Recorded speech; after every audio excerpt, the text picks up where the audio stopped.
warahmatullahi wabarakatuh.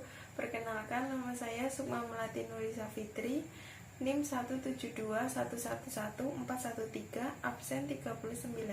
Saya di sini akan mereview buku yang berjudul Hukum Perdata Internasional Indonesia yang ditulis oleh Sudargo Gautama.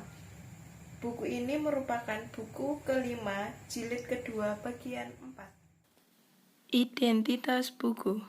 Buku ini berjudul Hukum Perdata Internasional Indonesia, buku kelima, jilid 2, bagian 4. Nomor ISBN 979414206-9. Penulis Sudargo Gautama. Penerbit PT Alumni. Tanggal terbit Desember 2004. Buku ini merupakan cetakan ketiga. Jumlah halamannya 362 halaman. Kategori buku ini adalah pendidikan. Karena buku ini merupakan buku kelima, jilid 2 bagian 4, maka buku ini sendiri merupakan buku lanjutan dari buku-buku sebelumnya. Dan buku ini terdapat 2 bab saja, yakni bab 10 dan bab 11. Bab 10.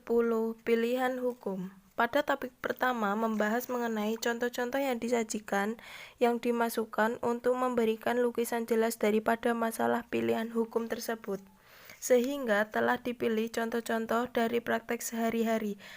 Dengan demikian segala sesuatu akan menjadi lebih hidup. Adapun 4 macam pilihan hukum, yakni pertama, pilihan hukum secara tegas. Yang kedua, pilihan hukum secara diam-diam. Yang ketiga, pilihan hukum secara dianggap. Dan yang terakhir yaitu pilihan hukum secara hipotetis. Dari 4 macam pilihan hukum ini telah disajikan contoh-contoh. Contoh-contoh pilihan hukum secara tegas terdapat dalam kontrak perdagangan internasional seperti kontrak perdagangan terigu internasional, kontrak perdagangan besar lainnya, kontrak asuransi laut, kontrak pengangkutan, kontrak pengeleveran, maskapai internasional besar, dan kontrak-kontrak yang lain.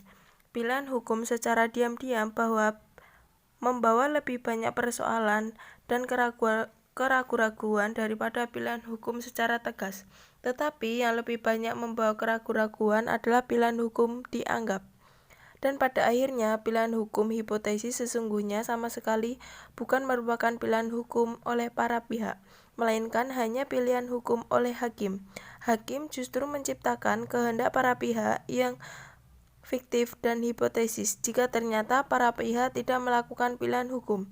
Pilihan hukum secara tidak jelas seperti disebut terakhir ini dapat diterima. Selanjutnya yaitu topik kedua. Tinjauan kita tentang jurisprudensi berbagai negara dimaksudkan untuk memberikan gambaran apakah benar pendapat bahwa pada umumnya dalam praktek hukum diterima prinsip pilihan hukum ini berlainan dari pendapat para penulis. Hasil penyelidikan memang membenarkan hal ini. Terbanyak negara di dunia menerima baik prinsip pilihan hukum dalam praktek hukum mereka. Topik ketiga yaitu jika kita mengadakan tinjauan dalam sistem HPI berbagai negara di dunia, ternyata bahwa banyak negara yang mempunyai ketentuan-ketentuan tertulis mengenai lembaga pilihan hukum oleh para pihak. Negara-negara yang mengakui prinsip pilihan hukum dalam perundang-undangan, mereka tidak mengaturnya secara sama.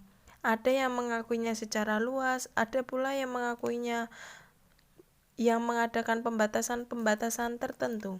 Negara-negara yang menganut pengakuan secara luas daripada prinsip pilihan hukum tidak menyertai pembatasan.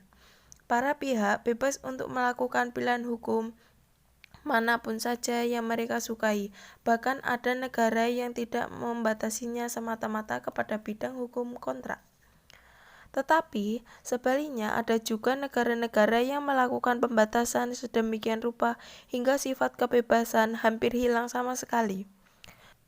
Topik keempat mengenai persoalan tentang batas-batas kebebasan memilih hukum oleh para pihak. Selalu ada perdebatan. Seperti telah dikatakan para dewasa, pada umumnya oleh para sarjana hukum maupun oleh praktek hukum diterima prinsip kebebasan memilih hukum, yang hanya masih dipersoalkan dalam perdebatan ialah sampai berapa jauh pilihan hukum ini diperbolehkan.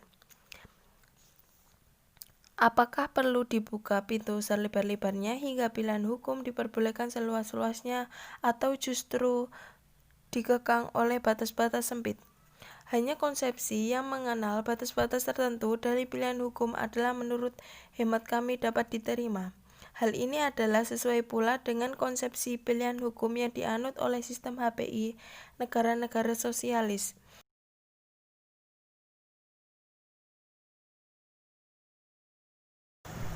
Bab 11 mengenai hak-hak yang diperoleh. Di sini berisi tentang istilah-istilah, uraian istilah, masalah-masalah yang banyak diperhatikan, hubungan yang dengan keterlibatan umum, hubungan dengan HPI, perkembangan negara di negara-negara seperti Prancis, Nederland, dan lain-lain.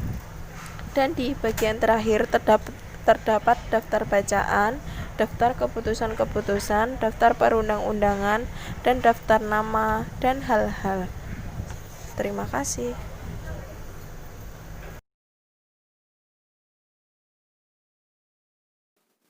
Kelebihan buku.